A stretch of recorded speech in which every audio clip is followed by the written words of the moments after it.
Why do some narcissists and toxic people just stare at you when you're boo-hoo crying? If you're new here, my name is Lee Hammock. I'm a diagnosed narcissist, and I use my platform to point out toxic people's traits and behaviors.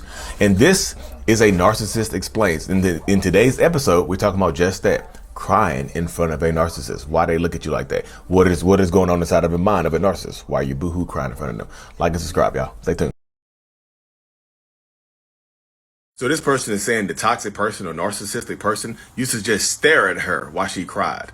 And if you're new here, I'm a diagnosed narcissist. I have narcissistic personality disorder. So sometimes when you're dealing with a narcissistic person and you start crying in front of them, sometimes they will absolutely give you a blank stare. They'll just look at you while you sob and cry. They don't connect to you. They don't offer you any kind of support. They don't show you any kind of empathy or compassion. And sometimes they will absolutely become aggravated and angry by your tears or by your emotional reaction to whatever they have done to you. Or something they might not have done to you. You might be crying because your pet passed away. You might be crying because one of your parents or somebody close to you has passed away.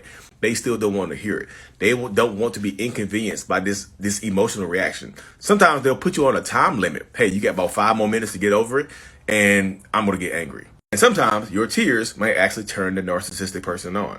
Some narcissistic people don't understand the emotions behind why you're crying or don't understand why you're crying. And some absolutely don't care. So welcome back. If you couldn't read the text on the screen, it says, he would often just stare at me while I sobbed. I rarely received any support. Now I know why. She was responding to a video I had made about narcissists not caring when you cry and whatnot. But a lot of times narcissistic people will absolutely just stare at you blankly when you are crying. Sometimes they're looking at you like you are an alien to them because they look at your emotions and they look at you and they're just like, you are different than I am. I wouldn't do this. You're super vulnerable right now.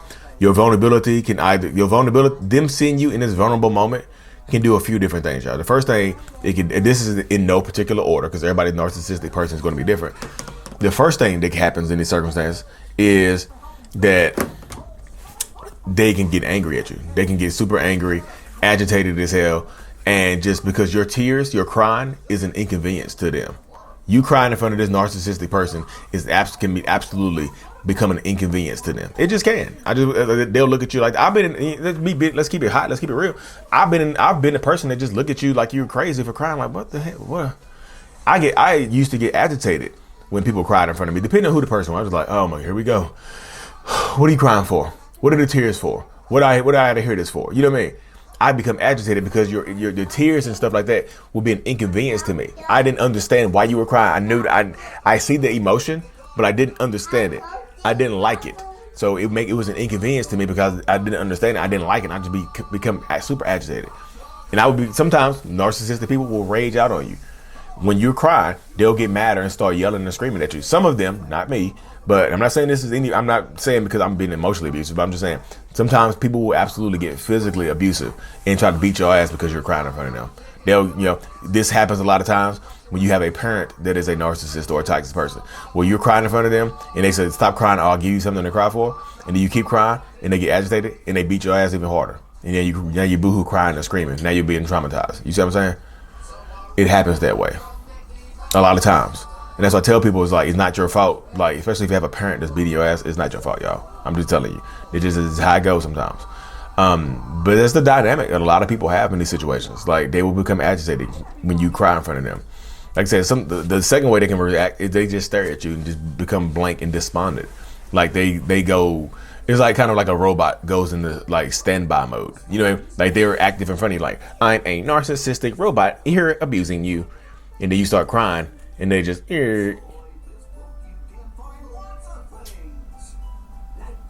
cannot compute emotions. Emotions do not register with the narcissistic robot. Meet. And they'll just they'll just stare at you and whatnot because they don't connect to your emotions. They don't connect to it like you do. Sometimes they're staring at you like you like a lab rat, like they're running some type of test on you. They run the emotional test. They're poking and prodding you to get an emotional reaction from you. And then when you're crying, they're studying you. They're just staring at you, looking at you, despondent. They're not responding to you. They don't say anything mean to you. They're just looking at you. and then they disconnect and they might absolutely leave the room. They might leave the room. They might stay in the room. It really just depends on the type of person that you're dealing with, y'all. Some of them will leave the room. Some of them will stay in there to agitate you. It really just depends on them. But we have that's always a but, right? There's always a but, a big one. The next way a narcissistic person could respond to you when you cry in front of them is that your tears and your vulnerability can actually excite them. In the nether regions. Let's just say that. Let's just say it right. Let's keep it PG for YouTube.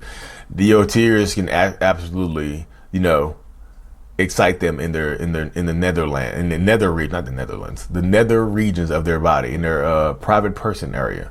The genital region, some would say. They might actually get turned on by your tears and try to actually sleep with you. You know what I mean?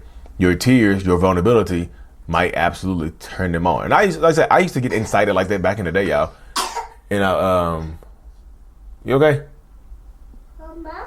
The remote, it's over there. You hit the button. Sorry, y'all, my daughter's down here eating an apple, coughing. But yeah, I used to ask my therapist, like, sometimes when people used to cry back in the day, I would just actually get excited, like I would get aroused. And I was like, why? It feels weird to me. And she would tell me, she was like, it's not the tears it's the vulnerability. You see the vulnerability of somebody exposing themselves, their deep emotions in front of you by crying. You know what I mean? So that vulnerability might actually turn you on. It's like they're being vulnerable in front of you. It might turn you on to that type of stuff like that. So I had to work on getting rid of that part, y'all. But there's still flare-ups here and there. I don't mean it. I say flare-ups. But that's one of the things, y'all. And this is me being vulnerable with y'all. I was just like, I normally wouldn't tell people that. I would normally make a video and just like, some narcissists will get turned on when you cry in front of them. I was one of them, y'all. I used to be embarrassed about saying it, but like going to therapy and talking about it. Yeah, why do I get turned on when people, like, when my significant other cries in front of me? It hasn't just been my wife. There's been other people in the past too. I'm just like, why has this happened to me? I feel weird. I feel, she's like, it's the vulnerability. You don't know how to be vulnerable. So when people are vulnerable in front of you, it might turn you on, might arouse you. You have to work on that. You have to work on it by being more vulnerable yourself. And you won't depend on other people's vulnerability to do that for you. I was like, damn, that made sense. That's why I'm super thankful for my therapist, the therapy that I experienced, Like I said, the last thing, the narcissist, like when you start crying, they might actually look at you like you're trying to manipulate them. Because narcissistic people, some of them will use their tears to manipulate you. So they automatically assume that you're doing the same thing to them when you're crying in front of them.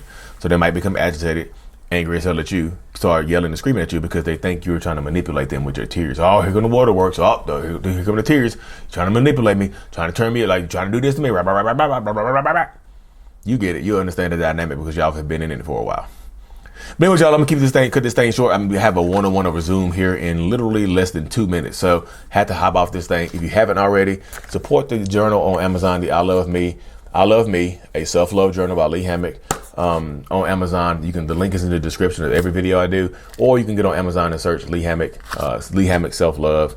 Like you see, the self-love journal. It is about self-love, self-healing, self-empowerment. Thank y'all for tuning in. Like and subscribe for more. And as always, mental illness is out. Peace.